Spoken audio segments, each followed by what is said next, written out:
welcome back to the Compliance Kitchen. I am reading about a report. Well, there was a press release from FinCEN, which is the Financial Crimes Enforcement Network. They issued a press release informing us that, and really the U.S. financial institutions, that the Financial Action Task Force, or FATF, which is an intergovernmental body that establishes international standards to combat money laundering, counter the financing of terrorism, and combat weapons of mass destruction proliferation financing, has issued public statements. They updated their list of jurisdictions with strategic money laundering and counter-proliferation deficiencies after they met earlier this month.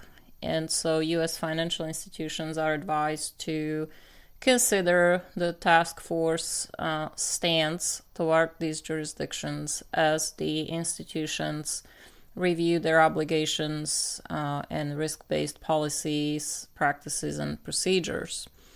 So a little bit more on the report. The task force issued two statements. One is jurisdictions under increased monitoring, and the other one is high-risk jurisdictions subject to a call for action. So the first one, the jurisdictions under increased monitoring, these are countries or jurisdictions with strategic deficiencies in their anti-money laundering and proliferation regimes that are working with the task force to address these deficiencies.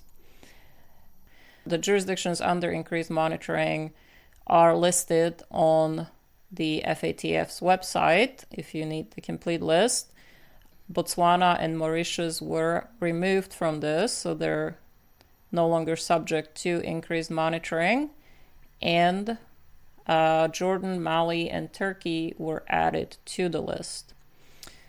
Now, the second list that the task force issued is the high-risk jurisdictions subject to a call for action list, and this one identifies jurisdictions or countries with significant strategic deficiencies, again, in their anti-money laundering and counter-proliferation deficiencies.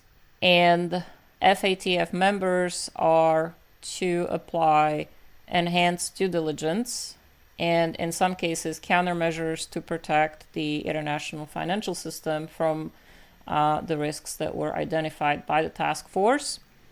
Financial institutions, again, must comply with restrictions and prohibitions against opening or maintaining any correspondent accounts, whether directly or indirectly, for these listed jurisdictions. And so specifically, that would be North Korea and Iran on this list. And of course, for North Korea and Iran, there are existing U.S. sanctions that are already in place and FinCEN regulations that prohibit any correspondent account relationships.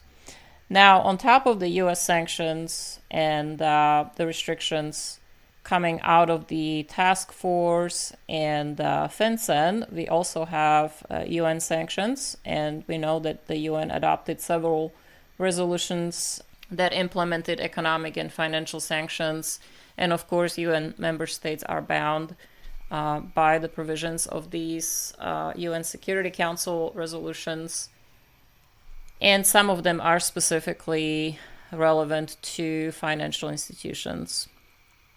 And of course, then we have OFAC sanctions, and so they apply to the financial institutions as well. You guys probably know that there is also the requirement for suspicious activity report that must be filed in case a financial institution suspects or knows or has a reason to know or suspect that a transaction involves funds that are derived from illegal activity, or that a customer has otherwise engaged in activities indicative of money laundering, proliferation, terrorist financing, or other violations of law. Now, for questions or comments, FinCEN has a regulatory support section They are available at frc@fincen.gov. And as always, I have the press release by FinCEN available on compliancekitchen.com, and also the 2 statements that the task force issued, the jurisdictions under increased monitoring and high-risk jurisdictions, subject to a call for action, and also a link to sanctions programs and country information that are the OFAC sanctions. So if you want to take a closer look at this, you are welcome to stop by on compliancekitchen.com and check out all those links.